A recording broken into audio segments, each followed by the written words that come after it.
देखो भाई, तो देखो देखो का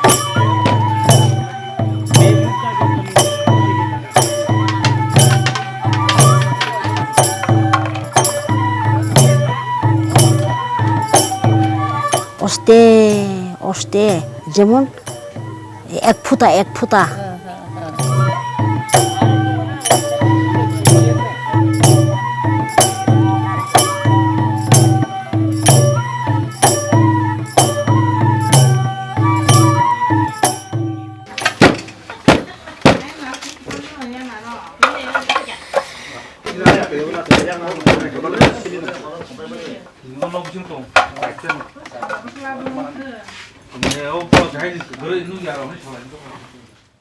रथकन्या त्रिपुरा की कोलोई जनजाति के एक प्रतिष्ठित परिवार की महिला है। वे अपने समुदाय की उन महिलाओं में शामिल हैं जो अपने समुदाय की हथकरघा यानी कपड़ा बुनाई के हुनर को जिंदा रखे हुए हैं। रथकन्या जो कपड़ा बुन रही है इसे रिगनाई कहा जाता है। एक समय था जब त्रिपुरा के जनजातीय इलाकों में कोई घर ऐसा नहीं था जिसमें कपड़ा नहीं बुना जाता था। कपड़ा बुनाई का ये हुनर घर की महिलाओं को पीढ़ी दर पीढ़ी मिलता रहा है।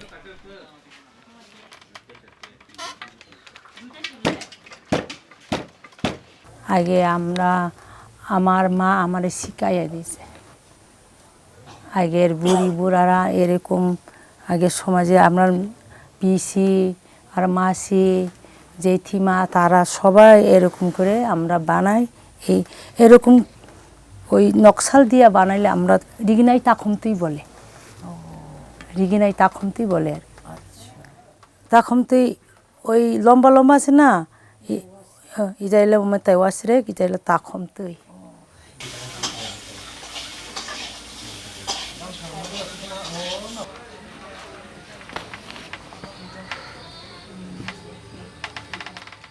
शुभकन्या कोलोई भी कपड़ा बुनती हैं, लेकिन वो कपड़ा बुनाई में लगने वाले सूत यानी धागे को तैयार करने से लेकर रंगने तक के काम में माहिर है।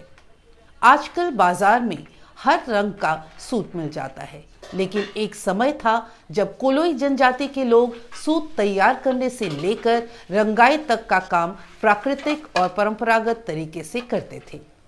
ये एक बेहद बारीक काम है जिसके कई चरण होते हैं। मसलन सबसे पहला चरण होता था रुई से धागा बनाने का काम। আগে দিনে প্রথমে আমরা জুম চাষ করে জুম চাষ করিয়া তুলা তুলা তৈরি হয় মানে গাছে তুলা ওঠে ফুল ফুল ফুটার মতো এটা ফুটায় না তখন আমরা চরখি আছে একটা চরখি দিয়া কাঠের বানায় আর কি চরখি দিয়া ওই বীজটা ফালাইব এরপরে আবার এই একটু বাঁশ দূর বানাইয়া ওই একটা ডেনুর মতো করিয়া বানাইব যেমন ওই টুসু টুসু বানাই না লেপ টুসুর এই এমন দুনু দিয়া বাড়ি দিব একদম পালিশ করিয়া এরপরে আবার এমন একটু বাঁশ একটু লম্বা করিয়া এটা একটু সাজাইয়া উদুর উদুর করো এরপরে এইভাবে ইয়ে করো গুছিয়ে গুছিয়ে আবার অস্তে করে তুলে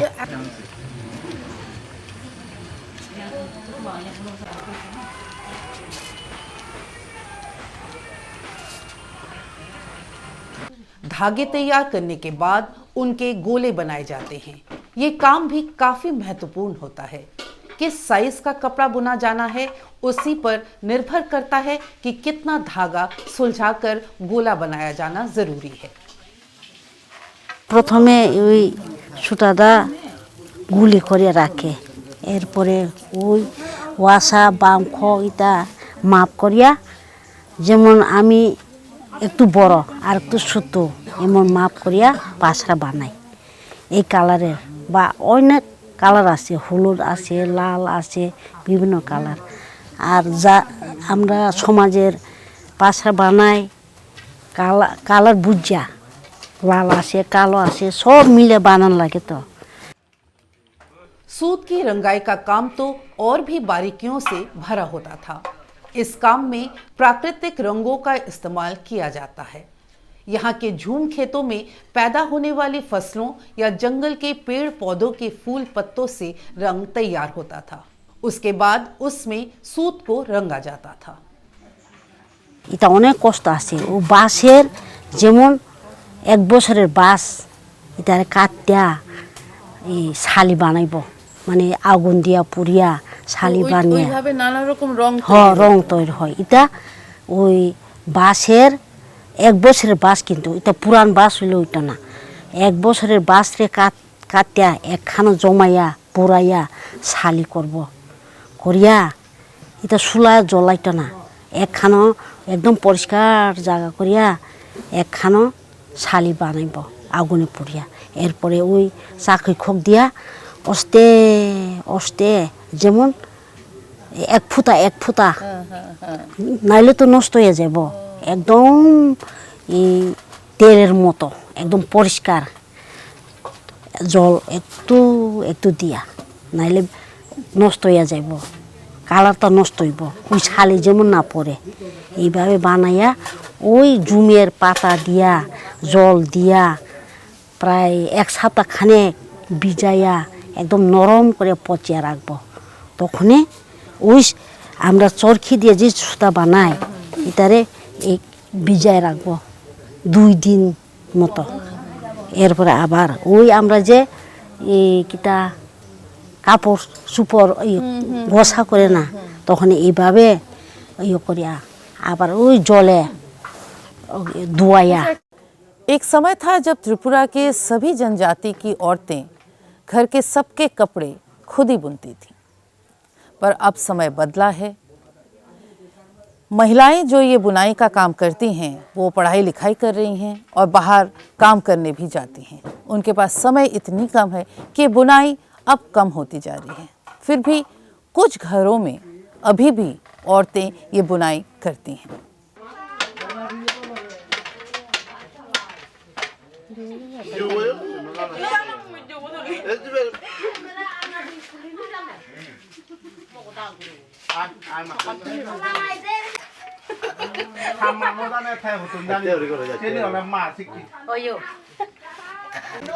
त्रिपुरा में 19 जनजातियों के लोग रहते हैं।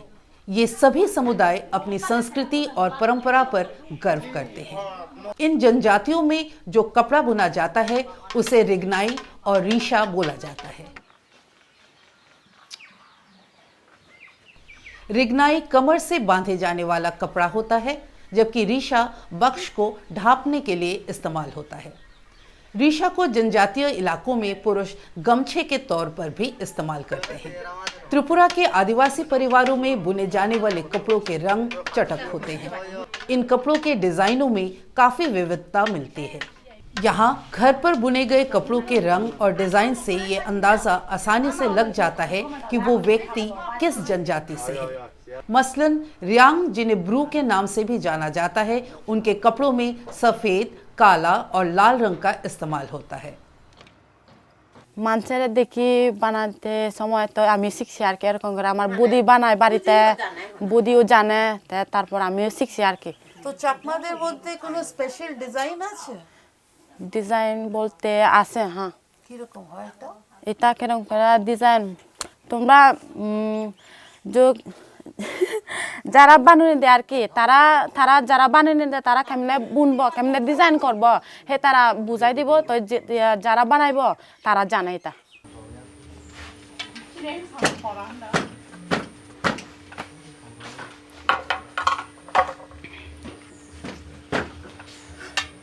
समय बदला है और त्रिपुरा की जनजातियों की नौजवान पीढ़ी भी अपने सपनों का पीछा करते हुए शहरों की तरफ बढ़ रहे हैं।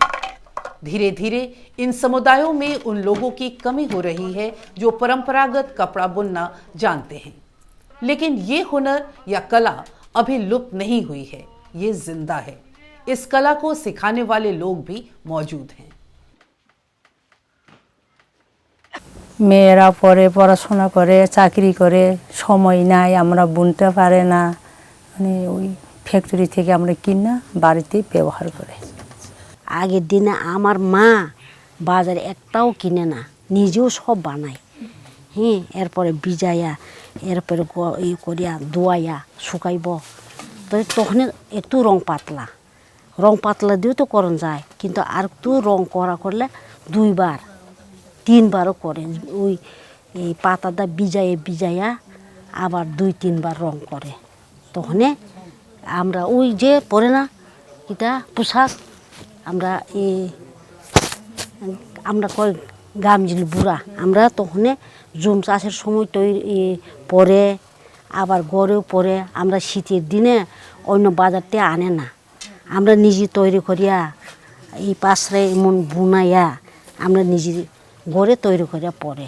ওখানে তো আজকালে কত জিনিস বাইর হয়েছে, ওখানে কেউ বানায় না, ওখানে সব বাজার। সমাজপতিকে ওই রায়কে ওই রায়কে ওই রায়কে।